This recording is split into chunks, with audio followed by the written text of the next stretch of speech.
Grandma, can you read me the story about the little church? Sure, Kels. Sit on my lap.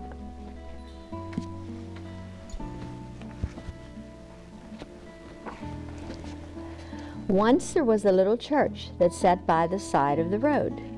Every week, many loving and caring people would visit the church to worship. Soon the walls of the little church could no longer stand, and the loving and caring people began a journey to build a new church. The new church became a light on the hill to all those who saw it. The loving and caring people worked hard and were committed to their journey. Every week, more and more loving and caring people came to the new church to worship.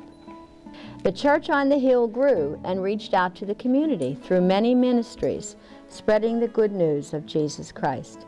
Many of the loving and caring people had stories to tell about their journeys with this church, including why they decided to come to this church, why they stay here at this church, and what they see for the future of this church. For years I had been searching for something, didn't even know what it was. I was a divorced Catholic, so didn't feel like I belonged anywhere as far as church. God was with me all those years, I know He was. And my neighbor, Tammy, told me about the Alpha class, and I thought, well, that sounds good. I really didn't know much about the Bible, so I thought, yeah, I'll take that.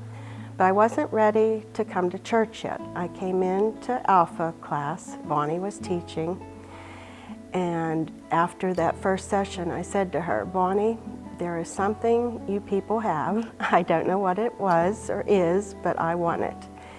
And I stayed. Originally, I was kind of church hopping, and I went to 4 or 5 different churches in the area. And for whatever reason, I decided none of them were for me. So I decided to go online and check out a few spots to see if they had any kind of spiritual growth class.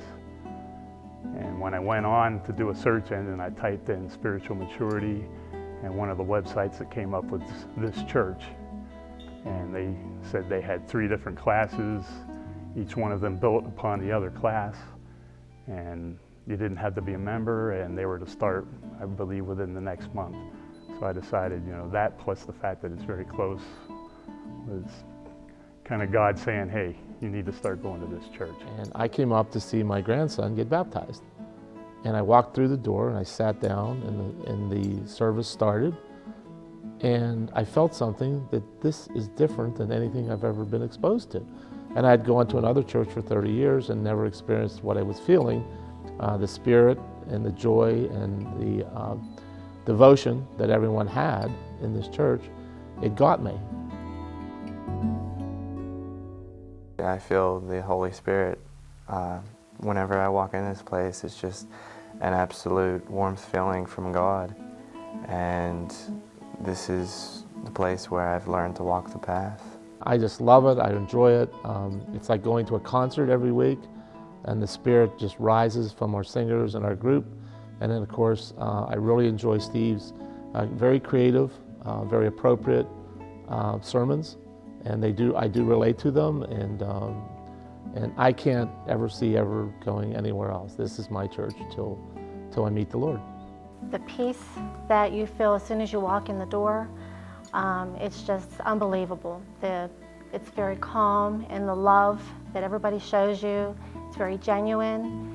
And it's just like once Pastor Steve is talking in his sermon, and you just feel like when he's done talking, you're like, well, what do you mean it's done already? Like, you just want to stay. You don't even want to leave. You just want to stay. You could just feel the love in this building. It's everywhere. That's what keeps me here, is that love. I now have a huge family. After the service, you tend to get on those one-on-one conversations with people. I talk to people in the sanctuary after everybody's gone, out in the parking lot, different classrooms at night after a meeting, and those are where you really start to bond with people and develop those relationships that keep you coming back. We see new people every day, and with the growing, we will have to expand our church to keep it alive. I see for the future of this church us growing larger, and no matter how big we become, we're always going to be a family of God. I think the only issue we have is we have a wonderful thing here. All we have to do is get the people in the door. And I don't think we have to say anything else. It'll be, as many people have said to me, and I've heard that when you walk through the door, the Spirit definitely is there, and it's something everyone feels and can't explain it, but it's there. So I believe we're going to expand, we're going to grow. The church obviously will be too small once we really do expand. And one day I hope too that we have a gymnasium type area where we can bring young people in, and through sports and through activities like that, they will become members, and they will see the joy and the greatness of this church. Everybody needs to know about God. Soon the church on the hill grew too small, and the loving and caring people needed to continue their journey by building an addition onto the church to further their ministries, to reach out to the community, and to unite their congregation to meet the needs of a growing church.